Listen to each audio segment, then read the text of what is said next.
Is doing an excellent job. నాకు ఆయన volunteer వచ్చి ముందుకు వచ్చి మరి నేను డబ్బులు కడతాను చెప్తున్నాను. Thank you doctor.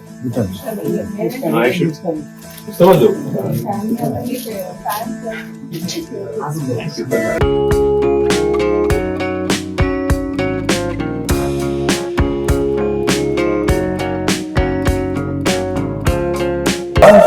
డాక్టర్ వస్తుంది అయితే ఆమెకి ఫీజు కి డబ్బులు ఏమన్నా ట్వీట్ చేస్తే నేను సరే చేద్దామని చెప్పాను. ఈ డాక్టర్ గారు స్పందించి చంద్రశేఖర్ స్పందించి నేను కడతాను ముందుకు వచ్చాను. నేను ఎప్పుడు కలగలేదు ఫస్ట్ టైం. ఆయన ముందుకు వచ్చి చెప్తే థ్యాంక్ యూ అని చెప్తే ఈరోజు వచ్చి డబ్బులు ఆల్రెడీ చెల్లించింది 1 year అవుతుంది కదా, 6 months అయింది. ఇప్పుడు అమ్మాయికి ఏం చదువుతుంది?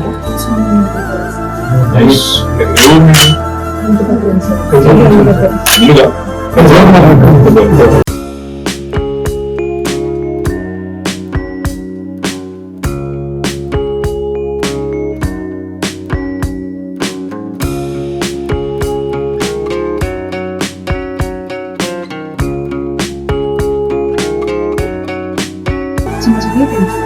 దయచేసి ఇంకో 4 అవుతుందా 5 అవుతుందా? ఏ ర్యాంక్ వచ్చింది? All the best. కష్టపడి పైకి వచ్చి మరి ఈ డాక్టర్ గారు నీకు హెల్ప్ చేసినావు కదా, నువ్వు డాక్టర్ ఎందుకు మరి వేరే హెల్ప్ చేస్తావా? ఎవరన్నా చదువుకున్న పిల్లలు, ఎవరన్నా పేద పిల్లలు ఉంటే నువ్వు బాధ్యతగా తీసుకొని నీకు వచ్చిన కష్టం వాళ్ళకి కావాలనుకుని ఒక 4 హెల్ప్ చేయి. ఓకే, నాన్న మంచిగా చూసుకో. ఏం చేస్తారు? వ్యవసాయమా?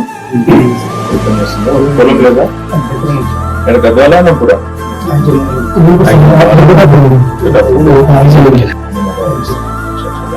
పిల్లలు అన్ని గవర్నమెంట్ స్కూల్ బాగానే ఉన్నదా? పర్వాలేదా? గురుకులమా లేకపోతే గవర్నమెంట్ స్కూల్? గురుకులం బాగానే ఉన్నాయి. గురుకులం చెప్పారు ప్రవీణ్ సార్ బాగుండే.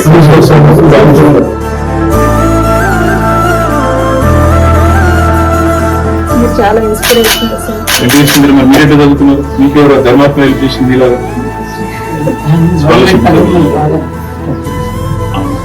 అది గుర్తొచ్చి మళ్ళీ అమ్మాయికి హెల్ప్ చేసింది. ఎప్పుడైనా గుర్తుపెట్టుకోండి. అనుకుంటా సొంతూరు అనుకుంటా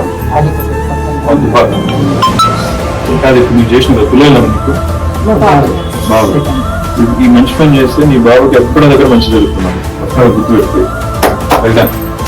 thank you doctor. Thank you sir. Sushmita బాగా డాక్టర్ గారు మర్చిపో.